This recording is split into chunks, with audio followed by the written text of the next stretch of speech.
नमस्कार सांग मैंने जय जगन्नाथ। आपण समस्त को मो यूट्यूब चैनल ले बहुत सारा स्वागत। आज जेहेतु चिता लगी अमावास्या मो तरफ आपण समस्त को चिता लगी अमावास्या बहुत सारा शुभकामना।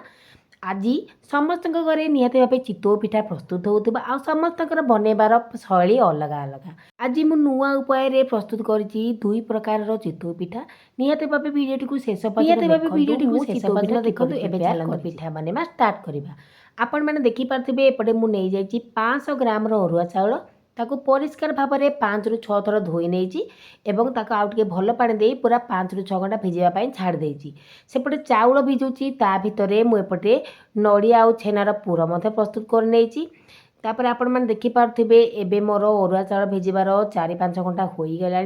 एबे मु बतरेबी चूड़ा। तो चूड़ा भिजापी एपटे मुझे अरुआ चाउल नहीं तार हाफ रु टिके कम नहीं जाइए चूड़ा आ चूड़ा को पूरा 4 ରୁ 5 थर धोई देती टिके भल पा 15 मिनट पर्यंत भिजापी छाड़ी जेहेतु चूड़ा आमर भिजापी बेसी समय लगी न था। तो एपटे आपण मैंने देखिपारे अरुआ चाउल मोर भलसे मोर भिजी जाइए आ पूरा 5 घंटा एपटे हो जाइए। तो आपण मैंने यार माप मन रखिए जी आप अरुआ चाउल ने तार अधा ने चूड़ा बा अधा टू टिके कम ने चूड़ा। आज आम चितौ पिठा प्रस्तुत करवा अरुआ चाउल आउ चूड़ा को नहीं। चाउल आउ चूड़ा को नहीं निहती भाव थे चितौ पिठा प्रस्तुत करूँ देखिए ताहा केते टेस्टी लगे। तो ये देखिपारे मुझे ग्राइंडर कप नहीं आसी से अल्प दे देती चाउल आते अल्प टे पानी दे तार गोटे फाइन पेस्ट बनईकी नहीं आसी। तो ताको पूरा चिकन करके बाटे बिल्कुल खदखदड़ बाटे जपरी मु बाटी आपण मैंने ठीक से बाटे। तो ये सब चाउल को मु बाटिकी नहीं आसी।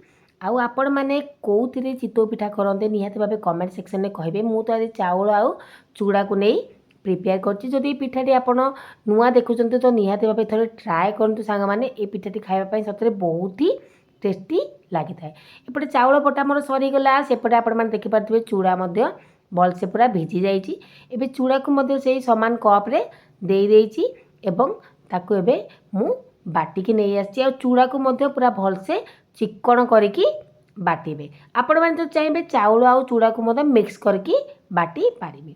तो देखिपारे चूड़ा को पूरा भलसे चिकन करके बाटी नहीं से पिठौरे दे देइछि। तो देखिपारे ताकू गोटे बड़ जगार आप गोलेबे कारण चूड़ा चाउल फुलीज।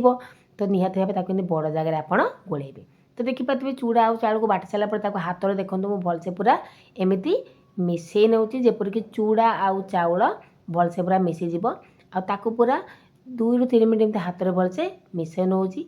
गोटे चामच नहीं आसी देखूँ एवं मुझे भलसे पूरा मिसई नहीं आम चूड़ा आउ चाउल परस्पर सहित भलसे मिसी जाइए। से मुझे हाफ कप दही। तो आप दही ये 4 भागर गोटे भाग पकई पारे माने 1/4 कप दही दे पारे। सब बेले फ्रेश दही दबा यूज करेंगे बिल्कुल खट्टा दही देवेनि। आ दही पकेवा द्वारा आमर कौन हुए ना पिठौटी भलसे फर्मेसन हुए आमर पिठाटी पूरा जालीदार बने। एबे दही को मुझे गोलिया गोटे व्हिस्कर नहीं आसी पूरा भलसे गोले नहीं। एबे आपण मैंने देखिपारे ताकू मु घोड़े पूरा ओवरनाइट छाड़ी देती फर्मेसन पाई। तापर दिन सकाळे आपण मैंने देखिपारे आमर पिठौटी केते सुंदर फुली जाइए। आपण मैंने देखिपारे जी पिठौ रखी ताठू आमर क्वांटिटी अधिका हो जाइए। तो ये ताकू गोटे टंका साहाय्य भलसे मुझे देखो मिसई नौची। आपण यार कंसिस्टेंसी पूरा यहीपरि रखिए ना बेसी मोटा ना बेसी पतला। तो जमी आम चितौर बैटर हुए पूरा से रखिए। तो देखिपारे एबे मु स्वाद अनुसार से पकईदेली लुण आ लुण पकई सारापर देखो भलसे मिसईदेली जमीक लुण सब भलसे मिसी जीव। एबे आपण मैंने देखिपारे मोर पिठौ पूरा बनिकी रेडी हो जाइए साइड करदेली। एपटे आपण मैंने देखिपारे मुझे छेना और नड़िया पुर करके रखी नहीं आसी। एबे जो पिठौ मु बनई से अधा पिठौ मु आउ गोटे जगह को ढाली नहीं जमीक आपको प्रथम कही आज मुझे 2 प्रकार चितौ पिठा बनईबी। तो देखूँ अधा पिठौरे मु पकई देइछि गुड़ माने गोटे आमे बनैबा मिठा चितौ पिठा आ गोटे नॉर्मल चितौ पिठा माने सादा। तो देखिपारे मु गुड़ पकईकी ताको मु गोलेकी थोड़ी आप स्वाद अनुसार गुड़ पकई पारे आप जी मिठा खाऊ छंती। आपण गुड़ जगह चाहिए चीनी दे पारे किंतु चितौ पिठारे गुड़ पकई करेंगे तार टेस्ट बढ़िया लगे। एपटे आपण मैंने देखिपारे मुझे लुहा कड़ी को गरम कर दे देती अल्प टिके घी आपण मैंने चाहिए घी जगह तेल व्यवहार करेंगे किंतु घीरे चितौ पिठा बनइबे देखिए तार टेस्ट केते बढ़िया लगुच। एबे देखिपे मु गोटे टंका आणिकी पिठौ देदेची माने चितौर साइज रे जी पिठौ दरकार से पिठौ मुझे एबे ता ऊपर पकई देची जो नड़िया छेना पूर मु बनईकी रखी एबे तापर एमती पूर देदेची। आज आम पूर दिया चितौ पिठा प्रस्तुत करवा तापरे एमती गोटे जगह मुझे घोड़े देची एवं ता चारिपटे टिके एमती पानी स्प्रिंकल कर देची एवं ताकू 2 ରୁ 3 मिनट एमती सीझापी छाड़ देची। 2 ରୁ 3 मिनट पर एबे आपन मु कवर खोलिकी देखौची आपण मैंने देखि पार्थिबे मोर पिठाटी केते सुंदर भाव में फुली जाइए। आउ जेहेतु लुहा कड़े प्रस्तुत होती तो ये आराम से छाड़ी जाऊँगी। आपण मैंने चाहिए लुहा कड़े जगह सिल्वर कड़े यूज करेंगे कि सब मन रखिए गहीर कड़े यूज करेंगे बिल्कुल नॉनस्टिक कड़े यूज करेंगे कारण चितौ जब भी बनइबे ताकि गहीर थिबा कड़े यूज करेंगे। चितौ पिठाटी बनवाई बिल्कुल बेसी टाइम लगी न था बस 3 ରୁ 4 मिनट ही लगी था। तो देखिपे केते सॉफ्ट जालीदार चितौ पिठा बनिके रेडी हो गला। मुझे उपाय आपण मानकू आउ गोटे चितौ पिठा बनईकी देखौची। एबे देखिपे आउ टिके घी एठी लगे देची आ घी को टिके गरम होबा में छाड़ देची आ तापरे आपन को जो साइज रो पिठा दरकार आपण सेतिकी पिठौ ऐड करेंगे। मु बस गोटे टंकार पिठौरे चितौ पिठा प्रिपेयर करिसी। एबे देखंतु गोटे टंकार पिठौ मु देई देची एवं तापरे पुणी सेही नड़िया छेनार पूर को मु देई देची। एबे ताकू मु कवर कर देची आ ता चारिपटे टिके पानी स्प्रिंकल करी देची। तो यही परि भाव में आपण माने चूड़ा आउ चाउलर चितौ पिठा घरे प्रस्तुत करी पारिबे। तो सांग माने एई थर चिता लागी अमावास्या रे एई नुआ चितौ पिठारे निश्चिंत निज घरे ट्राए करंतु। तो देखि पाथिबे चितौ केते सुंदर भाव में फुलुची आउ से उपाय रे मु बाकी चितौ गुड़िक बनईकी रेडी करदेली।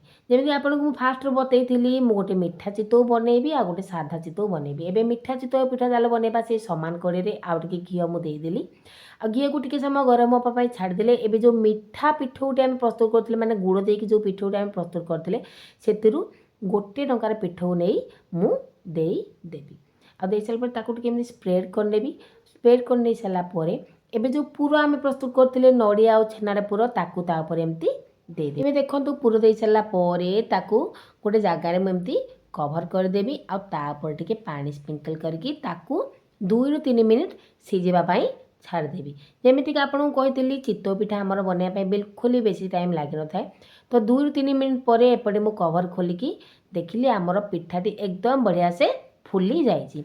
एबे आमर मिठा चितौ पिठा भी बनिकी रेडी होगा ताकू मु कड़े नहीं आसी से प्रोसेस रे मु बाकी पिठा गुड़िक बनईकी रेडी करदेवी। तो सांग माने आपण माने देखि पार्थिबे आमर 2 प्रकार चितौ पिठा बनिकी रेडी हो गला। तो पूरा सहजरे ये चितौ पिठाटी बनी जाई थाए। तो आज चिता लागे अमावास्या रे मोर 2 प्रकार चितौ पिठा बनिकी रेडी हो जाइए पूरा सॉफ्ट जालीदार आ तुला भली नरम। तो यही थर चिता लागे अमावास्या रे ये पिठाटी को निश्चित निज घरे ट्राए करंतु और निजर मतामत मते कमेंट सेक्शन में निहाती भाबे दियंतु। तो सांग मैंने आजिकार वीडियो किपर लगे निहत भाव निजर मतामत जनइबे। जदि भल लगे निहत भाव गोटे लाइक करेंगे शेयर करेंगे और चैनल जब नुआ अच्छा चैनल को सब्सक्राइब करदे। देखिले तो सांग मैंने गोटे नुआ उपाय आ गोटे टेस्टी चितौ पिठा बनिकी रेडी होगा सी पुणी चाउल एवं चूड़ारे। तो देखिपे मोर चितौ पिठाटी आपको भांगिकी देखो केते सॉफ्ट आ जालीदार होती पूरा तुला भली नरम होइछि। तो यही चितौ अमावास्या रे निश्चिंत ये पिठाटी को निज घरे बनईकी निजे खातु और निजर प्रियजन मानक दियंतु। तो सांग माने वीडियोटी एठी सारुछि पुणी देखा आ गोटे वीडियो सह रोज सांग नमस्कार जय जगन्नाथ।